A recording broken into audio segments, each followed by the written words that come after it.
La rentrée arrive à grands pas et cette année, tu as décidé que c'était la bonne. Perds ton ventre, tes poignées d'amour et enfin avoir l'air affûté. Sauf que l'année dernière aussi c'était la bonne.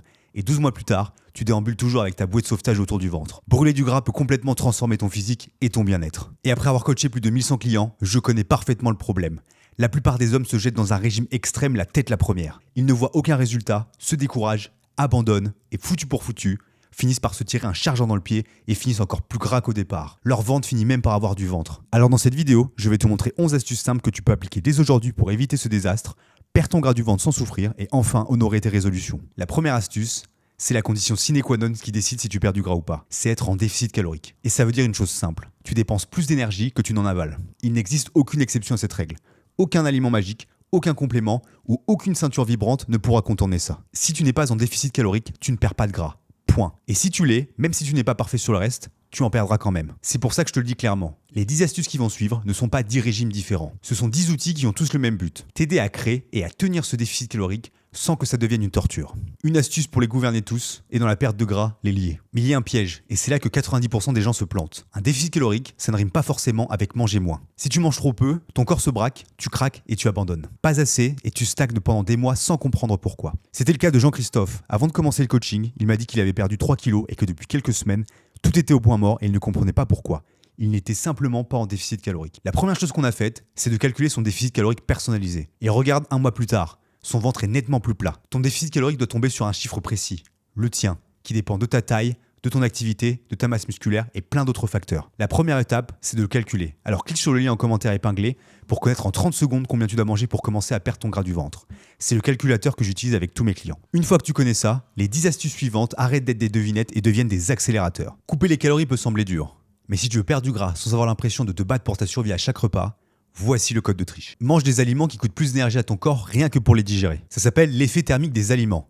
Certains aliments comme le sucre ne demandent presque aucune énergie à être décomposés. Par contre, pour les protéines, pour les digérer, ton corps dépense beaucoup plus d'énergie que pour décomposer les lipides ou les glucides. Et ça peut monter jusqu'à 30%. Par exemple, si tu manges 100 g de poulet grillé, ce qui représente environ 165 kcal, près de 30 à 40 kcal peuvent partir dans la digestion. Donc quand tu manges plus de protéines, tu obtiens des calories brûlées en bonus, gratuitement. Et en plus, les protéines t'aident à garder et à construire du muscle quand tu es en déficit calorique et en plus à te sentir rassasié. Et mon calculateur te donnera aussi ton objectif en protéines. Regarde, Arthur s'est métamorphosé précisément parce que sa sensation de faim a été annihilée par le fait d'avoir mangé plus de protéines et aussi parce qu'il a suivi toutes les astuces suivantes. Si la protéine est un aliment qui joue pour toi, il y en a un autre, mais celui-là, on t'a toujours dit de l'éviter. La troisième astuce, c'est de manger plus de gras. Attends, repose ce paquet de chips. Je te parle des bonnes graisses, comme l'huile d'olive, les noix, le jaune d'œuf ou le poisson gras comme le saumon. Le gras a mauvaise réputation, mais tu en as besoin pour 2 raisons. La première, c'est la satiété. Le gras ralentit la digestion, donc tu restes calé longtemps au lieu de te resservir 3 fois sans jamais te sentir plein. La deuxième, c'est que si tu supprimes ta consommation de gras de manière trop brutale, sous un certain seuil,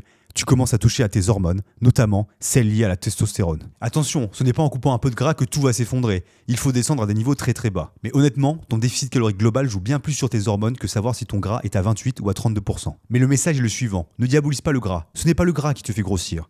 C'est être en surplus calorique constant. Alors tu peux garder une base de 0,6 g par kilo de poids de corps. Ce sera un bon départ. Le gras te cale, la protéine te cale. Tu vois le fil.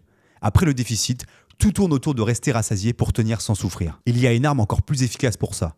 C'est l'astuce numéro 4. Si tu veux que la perte de gras arrête de ressembler à une torture, charge-toi en fibres. C'est ton arme secrète contre la faim. Les fibres ralentissent la digestion, gardent la nourriture plus longtemps dans ton estomac et te maintiennent rassasié. Le résultat, c'est que tu manges moins de calories sans même essayer. Et des aliments comme l'avoine ou les lentilles ne sont pas juste sains, ce sont des véritables coupes-faim naturels. Et si tu veux une arme lourde, utilise le psyllium. C'est une fibre que tu ajoutes à un yaourt ou un verre d'eau et qui te cale une faim de loup pour presque 0 calories. C'est précisément ce qui a permis à Jean-Christophe que tu as vu au début d'avoir beaucoup moins faim et d'être beaucoup moins ballonné. En parlant de fibres, il y a une catégorie entière que ta mère te répétait de manger. C'est la 5e astuce, manger des légumes à chaque repas. Je dois ressembler à ta mère qui t'a crié dessus pendant des années, mais devine quoi ? Elle avait raison. Parce que les légumes sont pauvres en calories, riches en volume alimentaire et prennent une place énorme dans ton estomac. Du coup, tu te sens rassasié sans te charger de malbouffe. Et voici le geste qui change la donne. À chaque repas, commence par manger en premier tes protéines et tes légumes. Prends bien le temps de mastiquer et finis-les en premier. Le temps que tu touches à quoi que ce soit d'autre, ton estomac sera déjà plein. Jusqu'ici, on a vu quoi mettre dans ton assiette. Maintenant, on va passer de l'autre côté et regarder ce qu'il faut arrêter. Parce qu'il y a 3 choses qui font exploser ton déficit sans que tu les vois venir. Le sucre est sournois, mais pas pour la raison qu'on te répète partout. Le vrai problème du sucre, c'est qu'il est riche en calories et qu'il ne te rassasie pas du tout. Tu en manges et tu as encore faim. et tu remanges, puis va savoir pourquoi, tu as encore faim. Tu empiles des calories sans jamais te sentir plein, et c'est comme ça que ton déficit part en fumée sans que tu comprennes pourquoi. En bonus, tes papilles s'habituent tellement au sucre que la vraie nourriture te semble fade et ça te pousse à manger encore plus de produits sucrés. La solution la plus simple, c'est de couper tous les extras. Les sauces, les toppings, les sirops, etc. Ces mini-ajouts, c'est du sabotage déguisé en saveur. Enlève-les et tes calories quotidiennes vont chuter d'un coup sans que tu aies l'impression de souffrir. Et si tu veux plus de goût, ça tombe bien.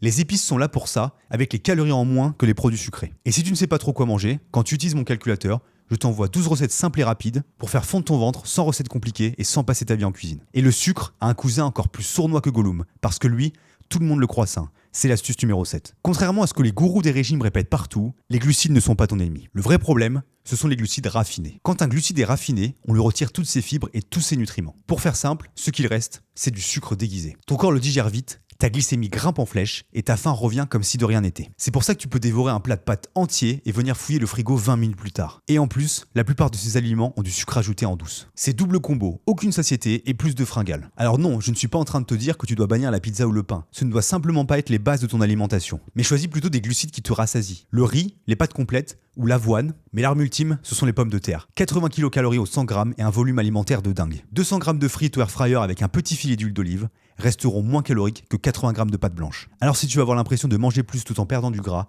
les pommes de terre sont ton allié ultime pour ta bataille contre ton gras du ventre. C'est exactement ce qui a permis à Joël de perdre son ventre en le faisant manger beaucoup plus qu'avant. Le trio gagnant, c'est protéines, légumes, pommes de terre. Il reste un dernier piège. C'est le plus vicieux des trois, parce que tu peux le subir même sans manger. Les calories liquides sont l'un des plus gros pièges de la perte de gras. Soda, jus, caramel, frappuccino, boissons énergisantes. Ça descend vite, ça ne te rassasie pas, et ça peut empiler des centaines de calories avant même que ton cerveau ait pu comprendre ce qu'il se passe. Tu prends littéralement des calories sans rien manger. Et ton corps n'enregistre pas les calories liquides comme la nourriture solide.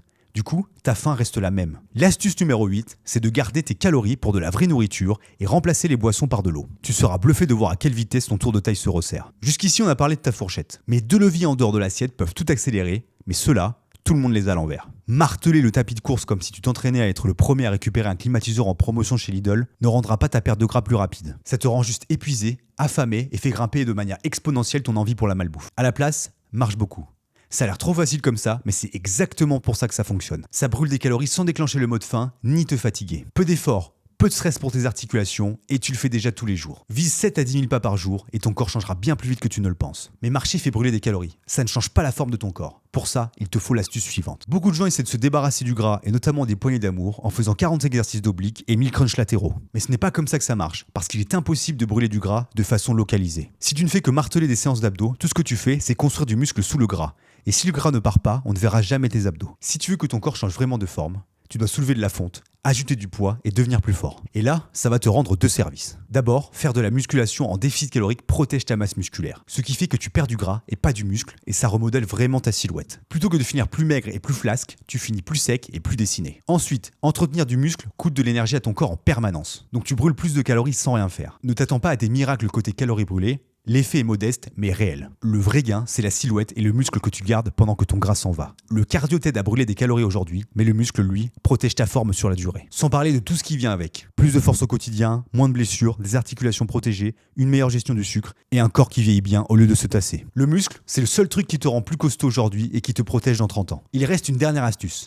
La plus sous-estimée de toutes, parce que tu construis du muscle à la salle, mais tu le gardes ailleurs. Cette dernière astuce, c'est le sommeil. Ton sommeil pilote une partie des hormones qui décident si ton corps brûle du gras ou le garde. Quand tu dors mal, tu pousses ton corps dans la mauvaise direction. Plus de fringales le lendemain, moins d'énergie pour bouger et plus de mal à garder ton muscle. Quand tu dors bien, tu fais l'inverse. Meilleure récupération, moins de stress, un appétit plus stable, une perte de gras plus fluide sans rien changer d'autre. Vise 7 à 8 heures de qualité, chambre sombre, température froide et pas d'écran avant de dormir. Parce que ton régime aura beau être parfait, si ton sommeil est pourri, tes résultats en pâtiront aussi. Voilà les 11 astuces. Mais tu l'as compris, les 10 dernières reposent sur la première. Ton déficit est donc ton chiffre. Sans lui, tu appliques les 10 bons gestes dans le vide. Alors si tu veux savoir en 30 secondes combien tu dois manger pour commencer à perdre ton ventre et obtenir le système en 5 étapes que j'utilise avec tous mes clients pour leur faire fondre leur gras du ventre en 90 jours et obtenir le corps qui les rend vraiment heureux, clique sur le lien en commentaire épinglé.